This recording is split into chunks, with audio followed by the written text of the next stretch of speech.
up, you guys? Welcome to my channel. I'm extremely excited today, if you couldn't tell, because today I'm going to be talking about the first Harry Potter movie, Harry Potter and the Sorcerer's Stone. Or if you're British, I think in England they call it Harry Potter and the Philosopher's Stone. I know that was like the original title, so whatever you call it, I'm reviewing the first Harry Potter movie today. I have my Gryffindor shirt on, and so in case anybody was wondering, I identify most heavily with Gryffindor, but I also really heavily identify with Ravenclaw. Also sometimes Hufflepuff, also sometimes Slytherin. I don't really know. I identify with all the houses, but my strongest one is Gryffindor. Basic, I know. If you're new here, this is a horror channel, so for my subscribers, I bet you thought I was a Slytherin.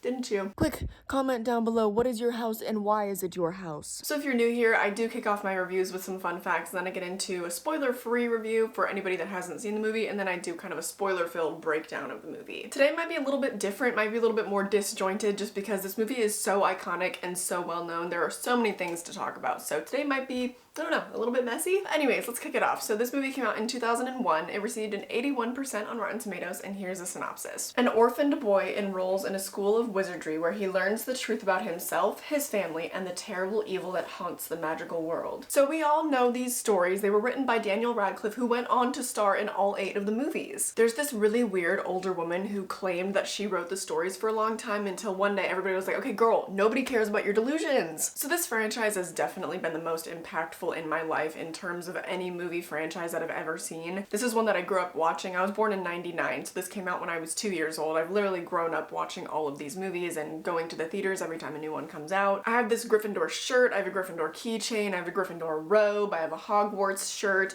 Oh, and I think my grandpa glasses kind of slightly make me look like Harry Potter. No? And I have a Deathly Hallows tattoo on my arm, so yes, absolutely the most basic Harry Potter tattoo one could have. And no, I'm not embarrassed, I still love it. Oh, I almost forgot.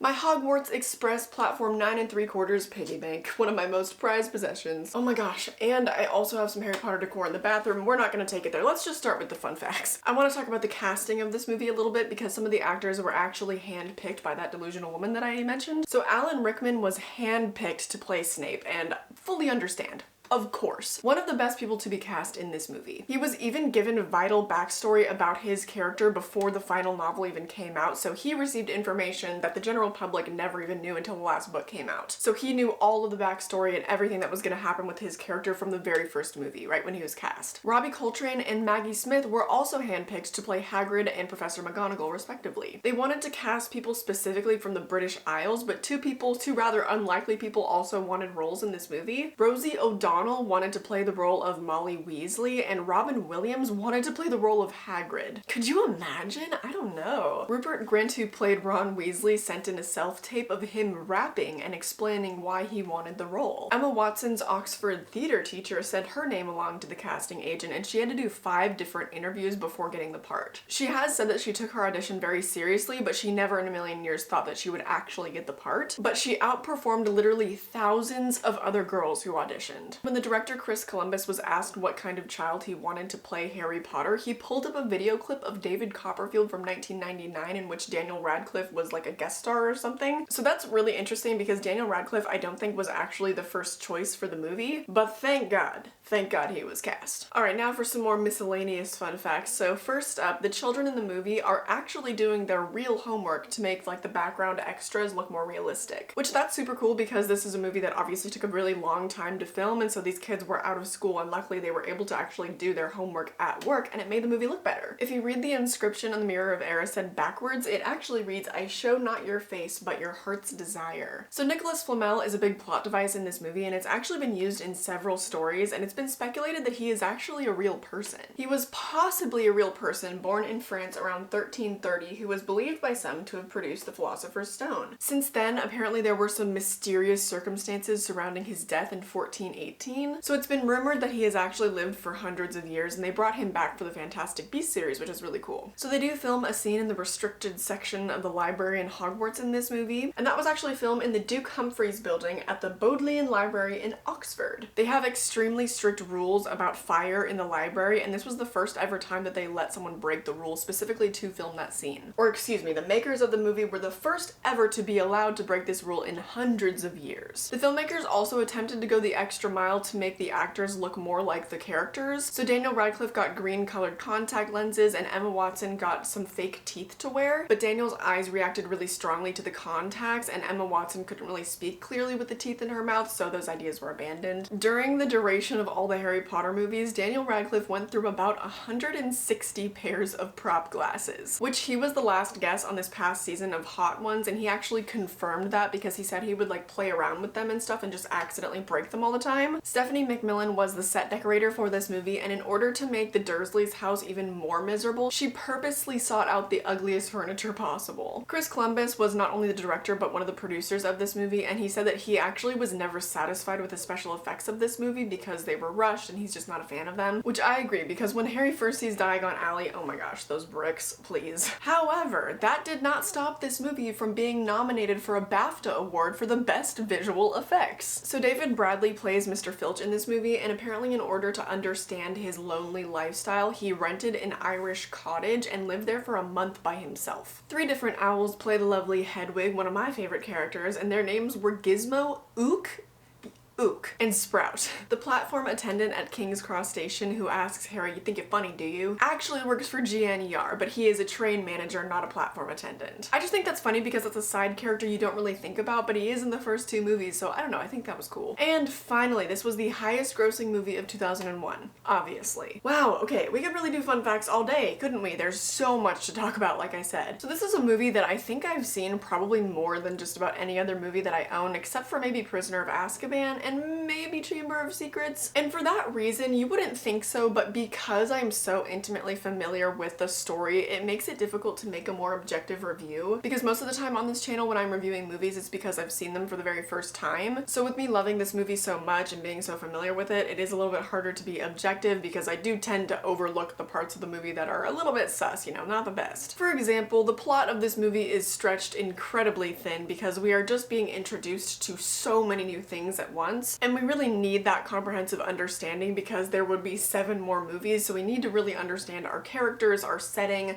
the stakes of this world, how magic works, everything like that. So the plot is stretched pretty thin, and some of the plot devices that move the story along are a little bit ridiculous. Most of the time we're kind of just hanging out in the wizarding world. For example, we follow Harry as he picks up his school supplies, we follow him on a train ride, we follow them in a couple of their classes like potions and broom flying, and probably a couple of other low-stakes situations that could have been cut to move the plot along a little bit more quickly. But that's not why we watch Harry Potter. We watch it so that vicariously we can be welcomed into this wizarding world, and so we can spend as much time there as possible. And when I say as much time as possible, I mean that because all of the movies in this franchise are between 2.5 and 3 hours long. Which is weird because now that I say that, I never noticed that as a kid, and children have pretty short attention spans, but I was able to marathon these movies. But yeah, so we just try to delight in it as much as possible. What food they eat, what spells they cast, what they wear, what kind of plants do they have, what sports do they play. Obviously Harry is the focal point of the movie though, but it's because we're sort of discovering the world with him, and so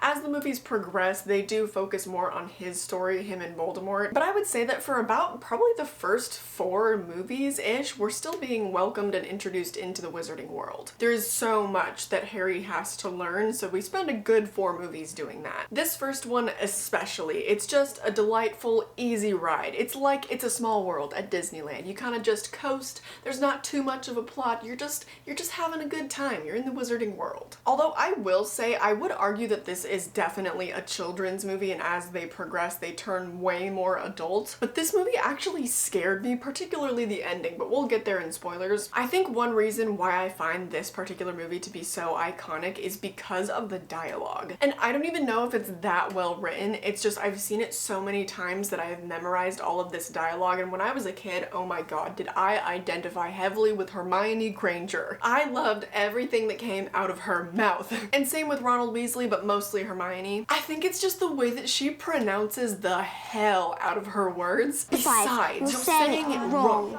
It's Leviosa, not Leviosa. Also, the entire scene where the trio first meets in the train, everything that she says, everything that everybody says, I can recite that word for word. For example, Oculus Reparo. You've got dirt on your nose. Just there. I'm sorry. On the topic of that last line though, I resent the filmmakers for making the Weasleys look as dirty as possible whenever they had the opportunity. But we'll get more into that when I review Chamber of Secrets because that is a little bit problematic. Sorry, that dialogue might have been like a tad spoilery, but also most of the scenes of this movie have nothing to do with the plot, as I mentioned, so you're fine. And I think that's kind of a prime example of why I find it kind of difficult to talk about this movie, because this movie is not super about the plot. So that being said, I think I'm going to talk more about the casting because I genuinely don't think that any movie has ever been cast so well. I don't think that an entire franchise has ever been cast so well, like down to every single side character. I feel like I said that about a different movie recently, but this time I actually mean it. The Dursleys, don't even get me started on how perfect, you know what?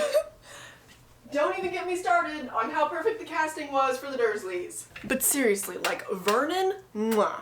Dudley, mwah. And Aunt Petunia with her snivelly little dialogue, oh, love it. And of course, as I mentioned with Alan Rickman, nobody else could possibly ever play Snape. I can't believe that it's been 5 years since we lost Alan Rickman. That is just, it's so tragic. I feel like we lost him way too young. Also, Mr. Tom Felton as Draco.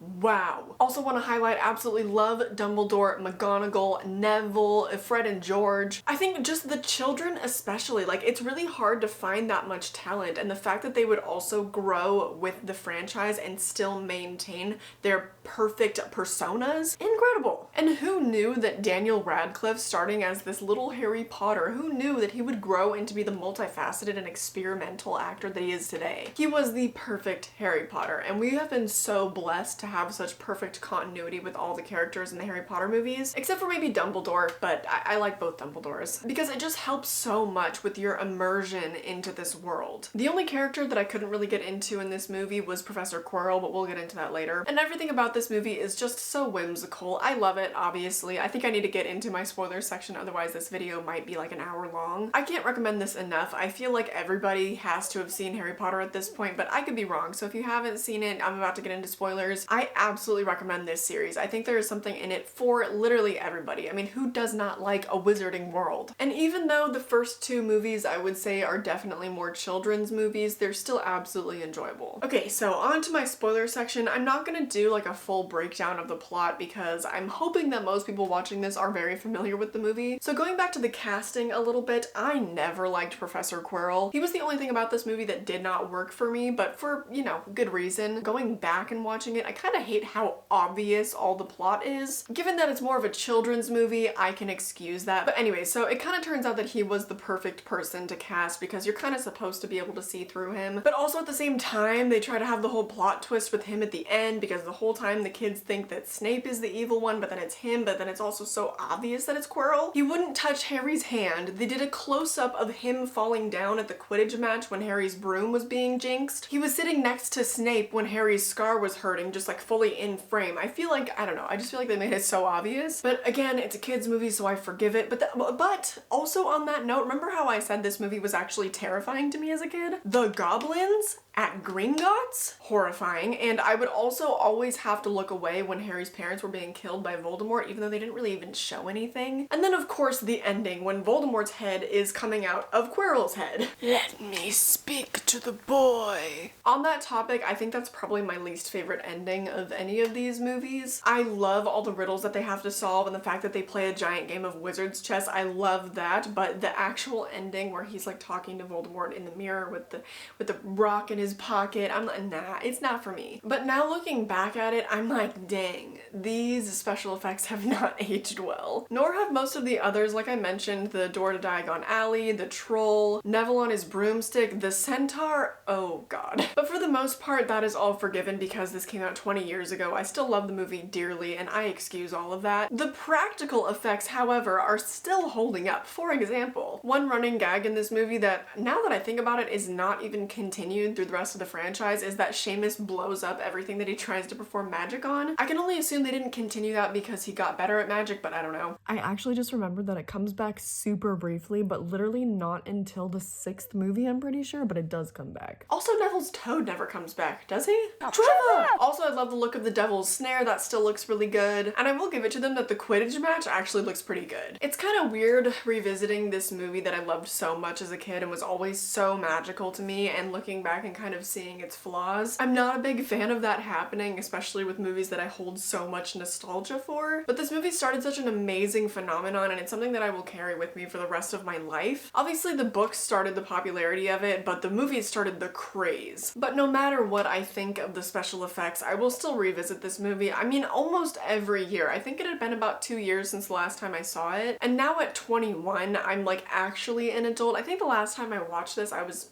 just turned 19. So now I'm officially an adult, and I'm so happy to say that I can still carry this franchise with me into adulthood, and I can still enjoy this first movie, no matter how thin the plot is, no matter how bad the special effects are, because everything else about it is just so magical, and the casting, amazing. The 3 kids that we follow, honestly, just they could not have been more perfect. I related to Hermione so much as a kid. Okay, today has been way too random. I promise if you're new to my channel, I normally stick to my topics very well, and my videos are a lot more like video essays. But today, like I said, I don't know why this movie is so hard for me to talk about. I think it's because it's hard to be objective with it, even though I have been criticizing it. So I think it's because there's like not enough to talk about, but also way too much to talk about at the same time, so I'm just a little bit lost. But from goofy plot devices to CGI nonsense to the warm feelings of home, this movie truly has it all. I think our discussions will become a lot more interesting as this series progresses, because obviously the plot thickens. The characters all become a lot more dynamic, and this one they're still really just kids. A lot of the characters are all very similar, and we're just being welcomed into the world. So there's not like a ton to talk about, you know? I think the most interesting thing was just learning all the fun facts about this movie. So sorry for being so random. I really hope that you join me for the next one. Oh my gosh, wait, this is another fun fact that has a spoiler in it, so I didn't mention it earlier, but Harry never casts a single spell in this movie. I never realized that before growing up. I don't know why. It never crossed my mind that like, hey, he should maybe cast a spell in this movie. But nah, no. Hermione and Ron, they do all that. Okay, sorry, I swear, no more random outbursts. This video is indeed ending now. I do have a Patreon if you're interested in seeing my extra content, or if you want early access to all my content, because I do post really frequently, and I try to upload all my videos at the beginning of the week, but then they're scheduled to release throughout the week. So if you want to just binge them all in one sitting, then join my first tier on Patreon. And if you join the second tier, you get a lot of really raw, unfiltered content from me, because that's where all my extra content goes that you don't see on this channel. I also have a vlog channel and all my social media. That'll all be linked down below as well. I hope that you enjoyed this video, and I hope I catch you in the next one. Bye!